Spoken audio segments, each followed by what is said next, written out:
Welcome to the KidMin podcast with Dr. Val and Dr. Virginia, where we talk about everything KidMin and pull back the curtain on some of the surprises and challenges in children's ministry that nobody prepares you for. I'm Dr. Val, and together we have over 45 years of experience in children's ministry. I'm Dr. Virginia. Valerie and I met over 10 years ago in our doctoral program at Southeastern Baptist Theological Seminary. We are excited to share with you all the great stuff that we have picked up over the years. We want to minister to you, the children's minister. Welcome, friends. Thank you so much for joining us today. We are really excited that you're here to be a part of this conversation. Hello, Dr. Virginia. How are you? Good. How are you, Dr. Val? Doing all right. I am just still really excited about us getting back into rhythms and getting our content out for everyone. We just want to thank all of you who follow us and subscribe on YouTube. For those of you that are following us on Apple Podcasts or Spotify or Podbean. If you are following us on Pinterest, we just really appreciate you all so very much. And we promise we're getting our act together. We are so determined that this year we're going to jump in and try to do better about letting you know about our content. But we really appreciate it when you subscribe, when you like, when you send us messages. We appreciate the encouragement. And you're going to see us a little bit more on Instagram coming up. And so there's a lot of things, but you can find our link tree in the notes if you watch us on YouTube or if you follow us on one of the podcasts. And so you can always find us at KidMin Doctor in different locations. And so we hope that you have the opportunity to kind of check us out in other places if you only follow us in one location. So we really appreciate it. And we thank you for all the kind words and everything that you say. We love getting notes from you and messages from you. Mm-hmm. And so our January planning episode, we were super excited about because we were hoping to just let you know the things that we start thinking about during this month to hopefully help you begin to think about things as you're looking at your year. Mm-hmm. And one of the things that we talked about in that episode that we start thinking about in January, and actually we start thinking about it a little earlier, and we'll talk about that in just a few minutes, but we wanted to just talk with you a little bit about how much we love camp. And why we love camp and the things that we do to prep for it. And so I know, Dr. Virginia, you love camp, I think, as much as I do. Yes, absolutely. I love camp. And I was sharing this before we started recording that my introduction to children's ministry was through a children's camp. I was probably about 14 years old. And it was suggested for me to go be a junior counselor at our local associational girls camp at Mount Zion Association Girls Camp for 3rd through 6th grade girls. I don't even know if our church even sent a group to the camp, but I went. As a 14-year-old. Yes. And I loved it. I guess that's where I got bit with the children's ministry bug while I was at camp. Got bit with other bugs too. Camp is a great place for that to happen. I've had a lot of leaders that have gone with me to camp and then come back and gone, okay, I'm all in children's ministry now. You got me. And they want to be plugged in throughout the year. So camp is a good place for that. It is. And I've done lots more camps since then. Love camp. Well, and what are some of the reasons why you love camp? Why do you feel that it's important for your kids to go to camp? Man, it's just, I feel like this is the reason that you hear talked about the most, but it's because it is true and it holds true is that whole concept of getting away, getting out of your routines, getting away from, the world in some respects, getting sort of out of the norm, and really spending that week focused on God, focused on learning the word, focused on hearing the gospel. And so I love that. And camp is fun. It's just a great opportunity for kids to get away and really be poured into. It's a great opportunity to bring friends and to have friends hear the gospel. And again, you're just getting the Bible over and over again for however many days straight, just poured into these kids. And so it can be an effective, discipleship and an effective outreach ministry for our kids and for our churches. Yeah. Well, and I think that that's what's so amazing about it. We talk a lot in education about how kids learn through relationships. and how the more of a relationship we can build with our kids, the better they will learn, because they trust you more, and they will, will open up a little bit more, and they are more receptive when they feel like you care and when they have a relationship with you. And I think camp is just the best place to build a relationship with your kids, because you have all of this time together. And you're not just spending just an hour with them, or just a couple of hours with them. You're actually spending several days in a row, morning, noon, and night, breakfast, lunch, and dinner, activities in between. And so you are really getting to see them in all aspects of life. So you really get to build this relationship with them over the days, because you get to see them in a different light. You get to see them in different situations. And so that's one of the reasons why I love it. And I also love it just because you are totally focused on them when you're at camp. You have to be. And we'll talk about logistics here in a little bit, and why you do. But because you're totally focused on them, you can just sort of be free with them and have fun and just, really spend that time together. And so that's why I love camp so very much. And so I think it's great for the kids too. I think it gives them some independence, kind of being away from home. It gives them that opportunity to be in a different location, so that they can sort of experience church outside of the walls of the church, but see it in a more daily way. It's like you said, most all of the camps where I've either served or where I've taken kids, we've always had that morning devotion time, and you have, Bible study time. And then you have this opportunity to show kids that you are reading the Word of God, studying the Word of God, praying to God, doing things with God outside of the church walls. It can be part of your everyday life. It can tie into absolutely everything you do, because again, most of the camps that I've been at have really tie in Bible verses and Bible study into every activity, whether it's a craft or whether it's a game, or if you're playing sports. But they always have that little devotion time. They always have that little moment. And so they really get to see the Word of God displayed in every aspect of life at camp. And so I think that that's really cool as well. Absolutely. Yeah. Now, do you typically create your own camp experience, or have you historically gone to a camp that's planned for you? I like going to a camp. I have planned camps before, or a camp, really. That was a one and done for me. Just because the camps that I go to, I feel like are so well done and so wonderful. I know that with the resources that I have on my own, I can't recreate that kind of level and that kind of caliber just, with my people and with our resources on our own.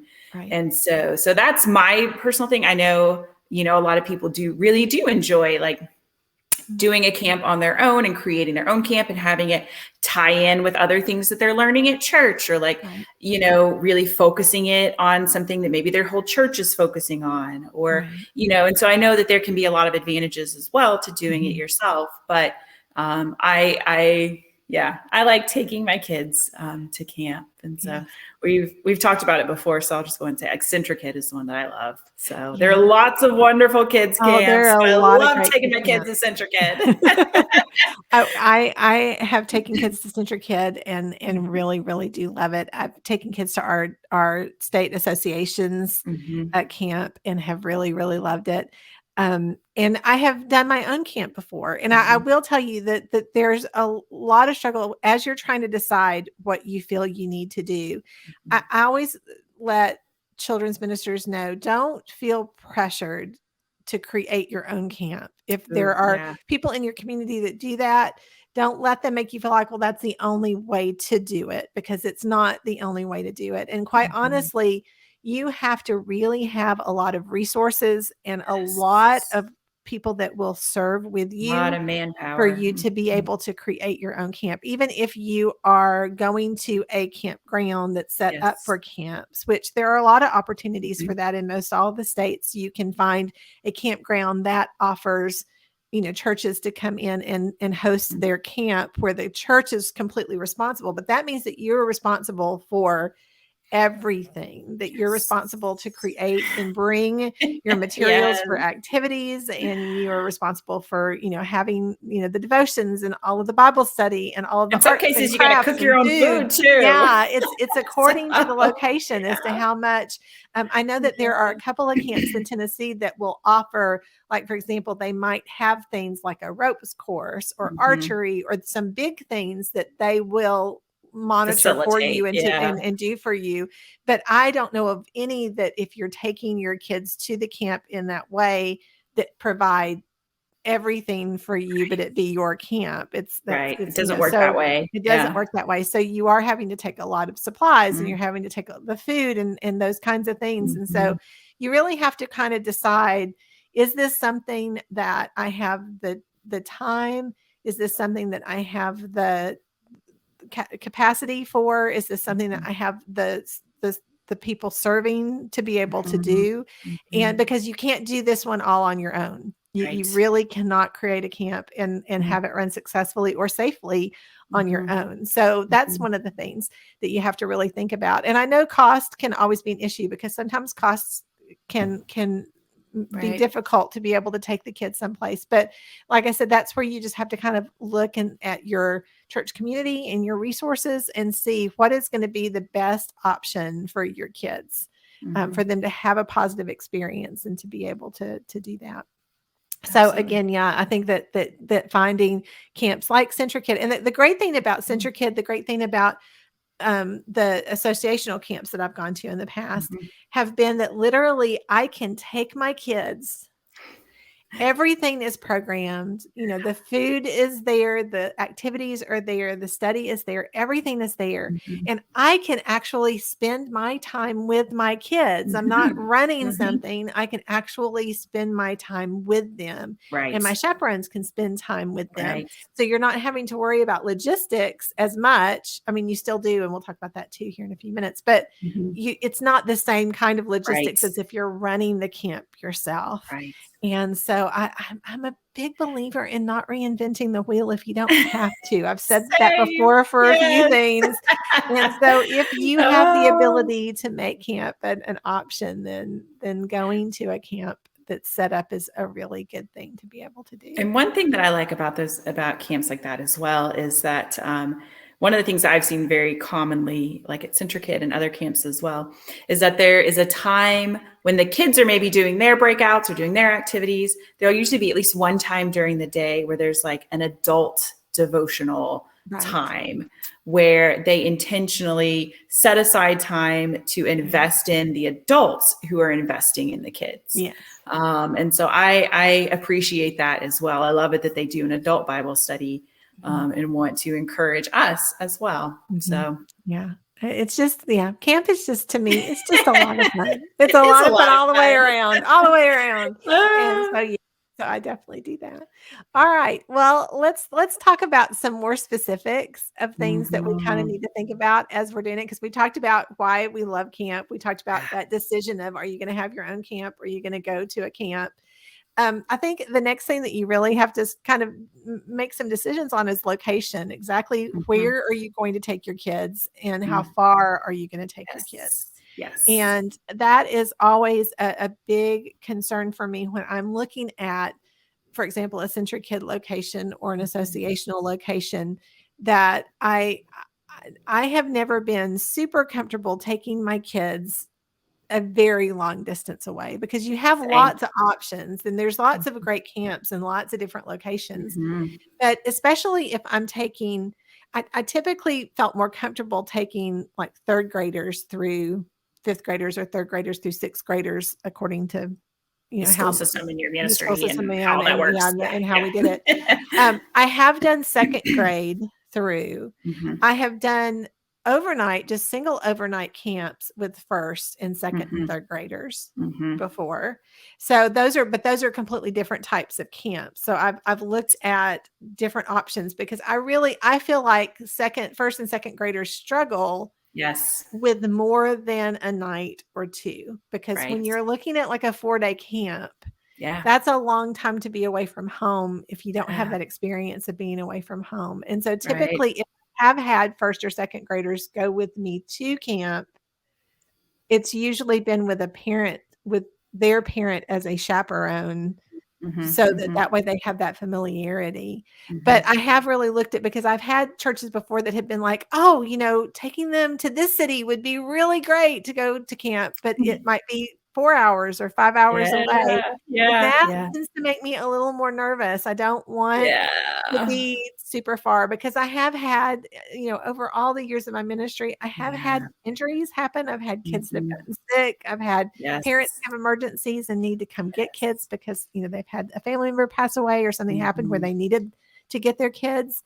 And I just have found that the farther away you are from home, the harder it that is. makes it. Do you find the same, or have you been Oh, brave enough to go a little absolutely. farther? No. About 2 to 3 hours is kind of my zone that I want to stay in. Which can be tough, because especially depending on where you live or depending on where you are, it can be hard to find camps within that range. Right. And that may not be the right range for you, but yeah, usually about a couple hours, 3 at most, is kind of the area I want to stay in with my kids. Right. I really think that that's something you do have to think about, is your location and your kids and their ages and the situation. Like, are they, used to being away from home? Are they not used to being away from home? Those kinds of different things when you're looking at your location. But I think that was one of the things that we talked about when we talked about January planning. I chose my location for camp the year before at camp. Yeah. And I know that sounds like, oh, you mean you're telling me that you start thinking, but you really do almost have to book your camp pretty far in advance, especially if you have a large number of kids. Now, if you have a smaller church and you have a small number of kids, you might be able to fit in somewhere, if they have a cancellation or if they have members that are available. But you really do have to start thinking about that as soon as possible. And so typically I try to make that decision right after camp. Am I going to be going to this camp again? Am I going to look at other locations? Am I going to look at other programs? Are we going to do something different next year? Kind of what are we doing, so that I can check those dates, get those dates kind of on my calendar, and by the end of camp, I can kind of decide, was this too early to go to camp? Was this too late to go to camp? Would I rather go before Was this VBS too close to VBS? Yes. Yes, because I have literally gotten off the bus on a Friday and then started VBS on Sunday. And it is, and I didn't have a choice. I walked into, that was my first year at a church. They already had those dates set. Oh, no. And it just about killed me. Yeah. Because I also found that I was doing a lot of VBS work at camp. Like, I wasn't getting to spend as much time with the kids because I was having to make those phone calls while they were doing things, and I couldn't be there. And so it was a really tough first year, because it was just boom, boom, boom. And so it's really hard to do. It really is. And it's a lot for your kids. It's exhausting for your kids. So if you can give yourself a little space in between.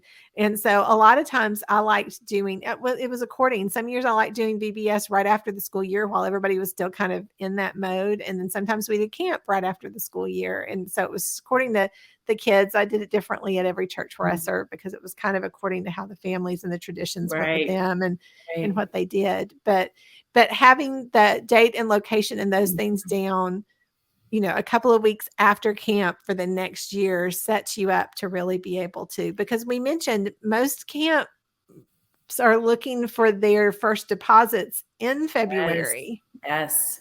And so that means you have to have your parent meetings in January so that you can give them a little bit of time to come up with the money for those deposits. And so, you want to make sure that you have kind of thought through those dates and everything pretty well. Absolutely.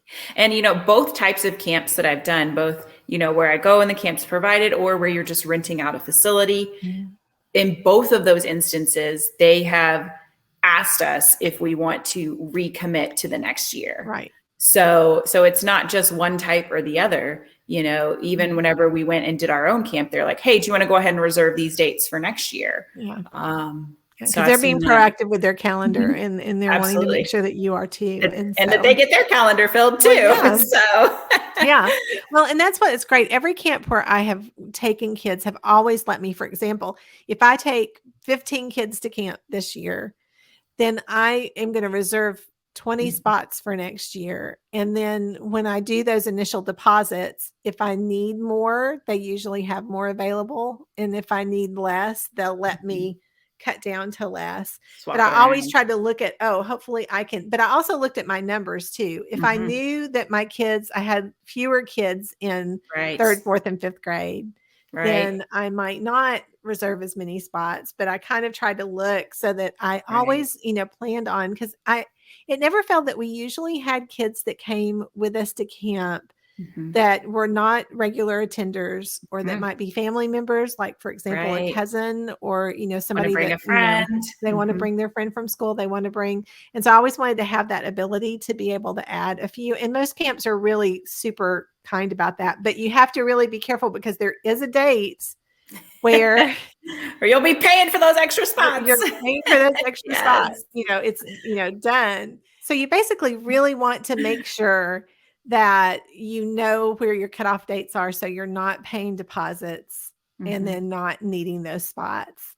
And you want to make, I think, those things really clear to your parents too, that you have a date for your parents where you say, okay, once you pay this deposit, if you haven't canceled with me by this date, then even if you decide you're not going to camp, I'm not going to be able to get your deposit money back necessarily, unless I happen to have somebody come in that wants to take your child's spot. Because I've already, we've already put that money out there. We've already done that. And so, and that's something you really want to think about with your budget too, because sometimes you do have to put those deposits down with camp before you're going to get the money from parents. So I always had that, in my budget, that I was going to need, this much money basically to be able to pay deposits at the beginning. So those are the kinds of things you have to think about logistically early. Well, and sometimes if I got to the end of the prior budget year, if there was a little bit of money left and I didn't know what to do, I would go ahead and put that deposit towards camp. Right. So, yes. Yeah. Well, and that's always one of the things that's great about camp, is that typically you do have church members who are super willing to sponsor kids for camp. Yes. So if you have a parent that says, we just don't have the money for camp this year, there's a lot of Sunday school classes that might be willing to sponsor some kids. That's when we have, and honestly, at one church where I served, that was part of the budget, was scholarships for a certain number of kids was built into my budget when I first got there already, because they were like, we want to be able to help families if they can't go, to be able to do this. And so, and then sometimes I was able to use that to help all of the kids, like to take, say, well, we have this little bit of extra money. So instead of, $40, you can just give me 30, and we'll, that will take care, that kind of thing. So, so it's, being a little bit creative with your budget, but making sure you have that available so that if your kids can, and I've also, but I'll be honest with you, I've served in churches where we just didn't have the money to be able to do that. And not a lot of the church members had the money for that. So, we weren't able to do that as much, but I've always typically found that some of the senior adult classes, some of the older adult classes, they really love to help kids to be able to have that camp experience. And so they're very willing to do things. Or, as you mentioned, we've done fundraisers before for camp, and you do have to do those super early. Like we typically did those in the fall, starting in the fall, in the winter. Yeah. To start, to be able to get that deposit money for families to be able to do some sort of fundraiser where, whether it was, all those kinds of fundraiser things, selling, chocolate bars, or having spaghetti dinners, or doing car washes, or, there's just all sorts of different things that you can do to try to help your families to be able to relieve a little bit of the stress of the money for camp. Because like I said, people are usually very helpful, wanting to help kids be able to go to camp. And one thing that I always did whenever we had kids that were scholarshiped I'd have them write a thank you note to where, even if the person who scholarshiped them wanted to remain anonymous, I usually knew, or at least somebody knew, the financial secretary knew, somebody knew who they were. So I'd be able to, give that thank you note from that child, make sure it got to the person or the class or whoever scholarshiped them as well, to kind of try to bring that full circle. So. Oh yeah. Yeah. So it's a good thing to do. The other thing that you really have to think about early with camp is paperwork. Oof, I think paperwork is probably the hardest thing to do with camp, you want to check with the camp to get the paperwork as early as you can. Getting parents to fill out paperwork and getting it back to you can be very difficult. I always try to encourage them to fill out the paperwork during the early parent meeting so that I would have it as early as I could. That rarely worked. It almost, really? Yeah, because there would always be a few that couldn't come to the meeting. Oh, right. Or they might have said, oh, I don't have my insurance card with me, so I can't fill out that information. So I need to take it home with me. Or because you do need to have that type of information, you want to really think about the information that you need to have for camp.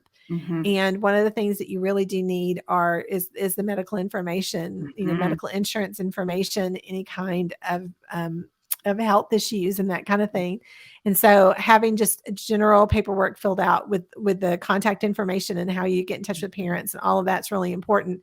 But also having the paperwork that has insurance information, that has medical information on it, so that you have that available. The camp is going to probably require it. So you need to be prepared with 2 copies of that. Oh, what we would do is we would have an online camp registration form for the church, and we would get all that information, and we would put that up before the parent meeting. And then at the parent meeting, we would have the camp's form. Yes. And then we would have the camp's registration form and the camp's liability release form. And we would have our liability release form. Right. And so I can't remember if the camp forms, our forms had to be notarized. And so we would tell parents in advance, be like, okay, we're going to have all the forms available. We're going to have a notary present. So come prepared to fill all this out, and we'll get it notarized. We'll get it done. For us, that worked very well for us. I mean, like you said, there would be families who wouldn't come to the meeting, but having all the forms, having the notary present, having it to where it's like, it's one stop, just come and do it all at once, always seemed to work really well for us. Yes. So, yes. Yeah. Well, and that's one of the things most of the camps that I've ever been involved with do have to be notarized. And I know that our paperwork had to be notarized as well. Yeah, ours always I did, worked really closely with our insurance company to make sure that we had everything in place for what our liability might be for taking kids to camp, whether it was information about transportation or our medical insurance and all of that, because you do never know when something might happen. Yes. And the thing about this, I've seen a lot of churches over the years as I've served at camp, because most every camp where I served, I actually helped at registration. So when kids in churches were coming onto the camp, I would work with them. And so many times they would just bring us our copies. And they wouldn't have copies of their own. And I always explain, you really need to have your own copies, and the camp have a copy, because the camp copies had to be taken, like the camp nurse was responsible to keep all of those in her cabin. And so, and it was the same way at Central Kid or the other camps like that I served at, where there was a location where all of those notarized forms had to be, and you had to check to make sure you had one for every child. Right. And so I always kept a notebook, and that notebook went with me everywhere. Every day. Stayed in my backpack. Yes. Constantly. And so that I would have all of the medical information, that I would have all of the contact information, that I would have those medical release and the insurance, because if I ever did have a kid that was injured at camp, which I did, and I have to take them to the hospital, we had to go somewhere. I needed to make sure that I had quick access to all of that. So it stayed with me through, every day of camp. And so you want to make sure that you're looking at all of those kinds of things. And you do need, like I said, we also had to have specific paperwork for transportation. So actually our parents had to fill out 3 different things, because they had to fill out for church, they had to fill out for the camp, and then they had to fill out for transportation, because our insurance required a different form for permission to take them on the bus. And so, you really, that's probably the other big thing that you really have to think about early, and that you want to make sure you have all in a row. Because the worst thing in the world, it always made me so sad, because every year we had at least one where we'd have a church that didn't have somebody's paperwork. And if they didn't have the paperwork, they could not come to camp. They couldn't stay at camp, because literally as we checked in churches, and I mean, I'm talking about churches with 3 busfuls of kids, we still checked every individual child in. So we had to make sure we had it for every single individual child. And so you really want to make sure you take care of that. Have And all so, that stuff filed and ready to go. I would have a folder in my backpack. I would have one of those big giant like manila folders with like the camp, child by child, all the forms in alphabetical order. So well, and while we're talking about medical things, talking about medicines is super important because kids take medicines on a regular basis. And no camp that I've ever been associated with allows kids to have their medications with them on their person. It has to be with the chaperone. It has to be with some camps require it to be with the camp. Like they require the camp nurse to administer any medication. And I'm talking about any medication, whether it be Advil or whether it be, a prescribed medication that the kids had to have every day. Now, the few exceptions might be if they had an extreme allergy where they had an EpiPen that had to stay with them. They can, or an inhaler that had to stay with them. But even then, it had to be situations where they had to have it with them. Right. If it was one where, they use an inhaler sometimes, then that would go to the nurse. We had to be very specific about medications. And sometimes that's hard for parents to understand because I had a lot of parents that would say, oh, she keeps Advil with her all the time. It's fine. She can take it anytime she wants to. And I would be like, I can't have a bottle of Advil just in a room at camp. I have to have control of all of those meds. And so really having that conversation with parents about medications and how that's done is really, really important. Absolutely. And with your volunteers as well, because like at one camp we went to, our adults remained in control of kids' medications. And then, making sure that you have clear information from parents and clear instructions from parents, and that's clear to the adults if your adults are keeping it, who are going to be administering it. And so, Right. It can be a tricky thing. So it always makes me so stressed. So I know it does. Like, it really can be very tricky. And that's the other thing is your need for chaperones. You really need to look at the camp that you've chosen, what their requirements for chaperones are. And then you really need to talk with your insurance company and make sure that you have your, what you require for your number of chaperones and where they can be and when they can be and all of those kinds of things, because that's that could be a whole episode on its own, honestly, because chaperones can really make or break a camp experience for the kids. And so you want to make sure that you have everything set up so that it can be as successful as it can possibly be. And so finding the right type of chaperones, the ones that are going to have fun with the kids, but also be responsible, but not be too difficult, all those little kinds of things that you have to think through when you're choosing chaperones can be difficult. But and whether or not you're going to decide to take parents or allow parents to come or not, that's something you have to really think about, because a lot of times it's kind of nice for the kids to be able to get away from parents to have that camp experience, but some kids really do need their parents with them. So it's you kind of have to look at each situation and what your needs are to kind of determine how are you going to do chaperones for the trip.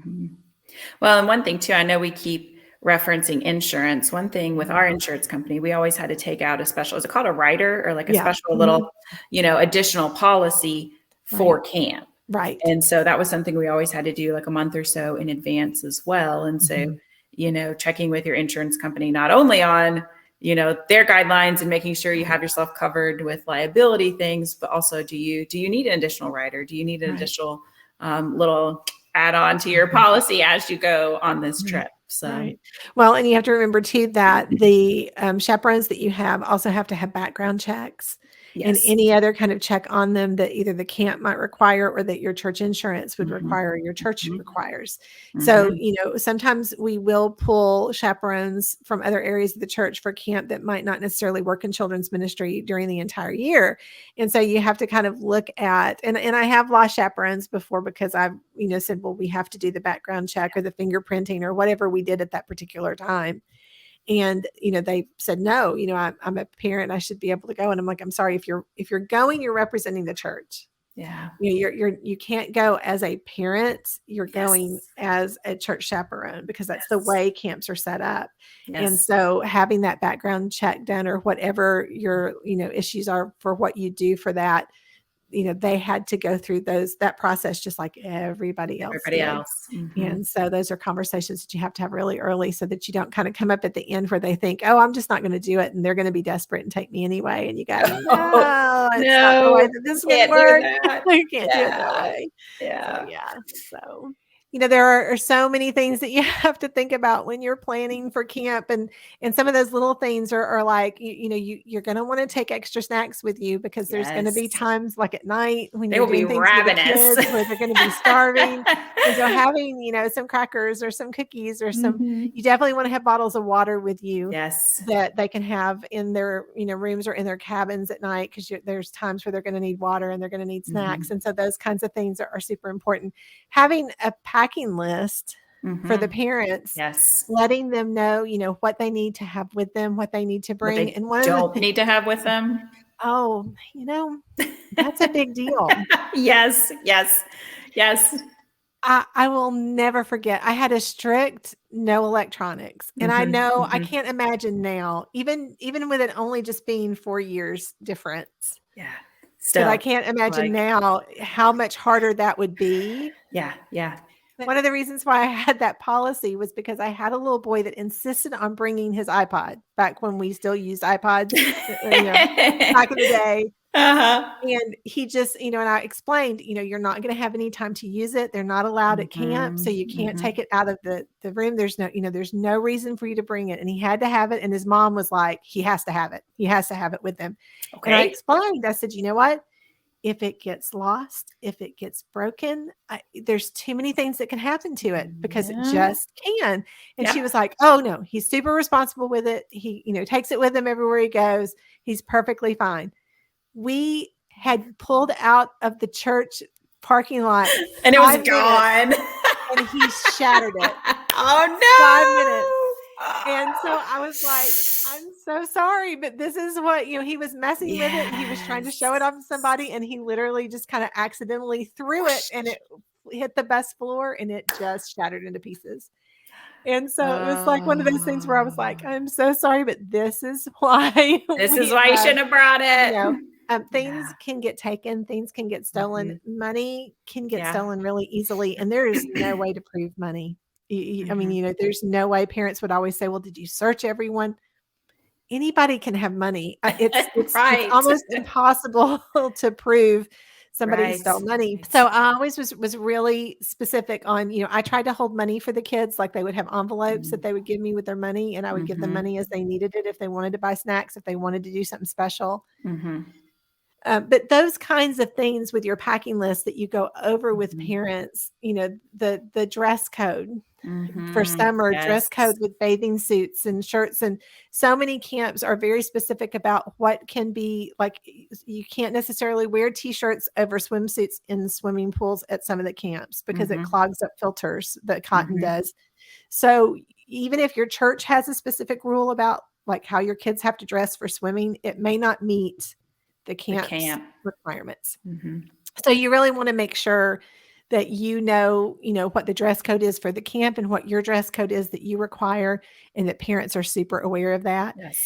One of the things I was going to say earlier, and I think I got sidetracked, is that I tried to have extras of everything on the packing list with me. Good call. I had a big bag that had a couple of extra of everything. So that way, if I did have a child that didn't bring something that they needed to have, obviously you can't have enough of everything for everyone. Right. But I did try to bring extra toothbrushes. I would have extra socks and extra, little things, if they were going to need sunglasses or if they were going to need pillowcases or a pillow, to have an extra pillow in the bag. I would try to, think of things that they might, an extra set of sheets if they were going to have a bed or an extra sleeping bag if we needed, those kinds of things, because inevitably I would always have a kid that forgot something. And so Yes. I always tried to make sure that I was kind of prepared for that. Yes, yes, yes. Well, and I've got a funny story with like packing and your packing list and money. And I don't know, I assume this is a true story. This is a story that I heard way back at the girls' camp, at the associational girls' camp. But supposedly one year there was a little girl who swore up and down that her mom sent her snack money. They pulled all of her stuff apart. They could never find the snack money. Do you know where I'm going with this? Do you know where the snack money was? It was in the little box with her soap. She never used her soap all week long, so she never found her money. So she would, I guess, like get in the shower, just get wet and get out. Right. Well, even if they got into the water to begin with, sometimes I've had kids just consider swimming good They're enough like, I swam. Yeah. Yes. It's a very scary thing. I've had parents give me a hard time about lots of things like that. Of like, I don't think my kid showered the whole time, and I'm like, there's only so much we can do, right? To ensure that your kids are doing what they're supposed to be doing. Yes. But even like, for example, I know at Central Kid one year they had the soda machines open in the mornings. Mm-hmm. And so, so one of the kids went home so excited because she said, I got to have Dr. Pepper every morning for breakfast. And the mom was like, you let my daughter have Dr. Pepper every morning for breakfast? And I was like, I tried my best to watch what they were putting in their cups and what they were doing, but I had 35 kids. It's really hard to make sure, so but I also think that that's the fun part of camp. Is that sometimes you get to skip using your soap or not having, a nutritious breakfast. But but you do try to really make sure and to watch over the things that you need to. But yes, that is a typical camp story. That's pretty much fun. Well, hopefully we've kind of covered some things. We did want to mention one of the things about camp, and for me laughing because I'm sure that there are some people out there that going, "What do you mean? The kids didn't use soap for the week? That's a nightmare scenario." But I think one of the things that you really have to think when you're thinking about camp is that this is the opportunity for you to just have fun with your kids. Yes. For you just to really be able to enjoy it. And obviously you're going to keep them safe. And obviously you're going to do everything you can do to make sure that they eat nutritious meals and that they take a shower every day.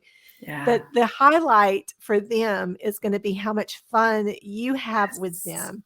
Yes. So for you to have the time where you can be silly, where you can do fun things, where you can play games with them and be part of it. That is part of the fun. And I've seen so many churches over the year have some fun traditions. They had mascots that they brought every year that, were little stuffed animals or stuffed animals on a stick or, like it was how they, led their group everywhere they went. But that was their church's, tradition. Yes. Whenever we talked about Central Kid a lot. And my very favorite part of Central Kid is organized mass chaos. Yes. And really prepping your kids for a big activity like that where you get to be, and that was the time where like they would cover me with shaving cream at the end. That was, my kids loved that they got to just cover me from head to toe with shaving cream. And that was perfectly fine for me because that was part of the fun for them, was to be able to play games with them and to be a part of things with them and to not have to stress and to worry quite so much every single second that I'm there, but have those fun traditions, plan fun activities with them, spend that time with them. Don't spend the whole time sitting back, working on other things, or, don't just sort of halfway be there. Just to be there. You want to be a part of it and have fun and really enjoy memories with your kids. Yeah. If you can do t-shirts, church t-shirts that are matching, things that you can do that, that really just bring your church family together more. Those are the memories that the kids are always going to have. We did things like, for example, I know that if we, there was one year we were playing some sort of game and the kids, wanted to say, well, if we don't win, Mrs. Davidson, what will you do if we, and so I said, well, I will do the chicken dance at the restaurant that we stop at on the way home if we don't win. And so know we didn't win. And so I literally stood up in Steak and Shake and I did the chicken dance, and the kids loved it and talked about it for years because, so it sort of lessened the blow of that loss, that our team didn't win that particular game that year. But because of that, we got to do something fun and they got to see me embarrass myself. And, and it's just all part of what you do when you're a children's minister. You embarrass yourself whenever possible because those are the memories. Those are the things that kids are going to remember. Those are the things that are going to really stick out to them. And that's how you're building that relationship with them, because those kids that you have a hard time talking with, they're going to love talking to you about when they saw you covered from head to toe in shaving cream. They're going to love talking about, telling their parents about you, doing the chicken dance in the middle of the restaurant. It's those kind of things that are going to break open those relationships, especially the ones that you're having a harder time kind of getting and connecting with. It's a fun thing. Can you think of anything we missed, Dr. Virginia? Oh, gosh, there probably is something. We say this at the end of every episode. There's probably something we're not thinking about, but I feel like we've touched on a lot of the high points of camp, preparing for camp, getting kids prepared, getting parents prepared. Absolutely. I think we have. We've got even in a little bit more detail than I expected to go. But if you have questions, if you have more questions, if there are things that we didn't cover that you would like to hear about camp, please send us a note, send us an email, let us know on social media, because we would love to be able to address those things. We'd love to be able to answer your questions. We'd love to be able to help you in this way, because like I said, we do truly, we've talked about this several times, for us, VBS and camp are just two of the fun things that we get to do as children's minister each year. And we love that because of how we can connect with the kids and because of how we can engage them in God's word. And so you have this opportunity if you have the ability to do it. And so we hope that we've helped you prep a little bit. We've hoped that we've made you think about camp a little bit. And so we just really appreciate you coming along on this conversation with us. We really do. So we hope that everyone has a wonderful week, and we will talk to you again soon. Bye-bye.